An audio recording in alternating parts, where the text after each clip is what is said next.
ஒருவருடைய date of பர்த்ல பிறவி எண், விதி எண் 2 இருக்கும். பிறவி எண் வந்து தேதி மட்டும், விதி எண் வந்து தேதி, மாதம், வருஷம் 3யும் கூட்டி வந்தால் விதி எண். உதாரணத்துக்கு 1/1/2020னா 1ங்கிறது வந்து பிறவி எண். தேதி, மாதம், வருஷம் கூட்டி பார்த்தா 6ஆம் நம்பர் வந்து விதி எண். இப்ப நான் சொல்றது பிறவி எண் 9 செவ்வாய், விதி எண் 9 செவ்வாய். பார்க்க நல்ல அழகா இருப்பாரு. கம்பீரமான உடலு, சுறுசுறுப்பு, பேச்சு திறமை எல்லாம் இருக்கும். ஸ்போர்ட்ஸ்ல கூட சாதனை படைக்கக்கூடியவரு. மனசுல பட்ட கருத்துக்கள வந்து பட்டு பட்டுன்னு பேசிருவாரு. கோபம் வந்தா புலி மாதிரி பாய்வாரு. இவருடைய ரகசியத்தை யாருமே தெரிஞ்சுக்க முடியாது.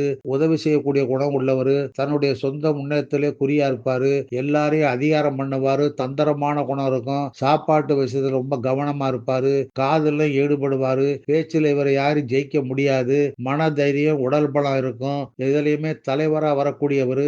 எந்த எதிர்ப்பையும் சமாளிக்க கூடியவரு. வயசான காலத்துல ஆன்மீக ஈடுபாடு வரும். பிறருக்கு தீங்கு நினைக்க மாட்டாரு.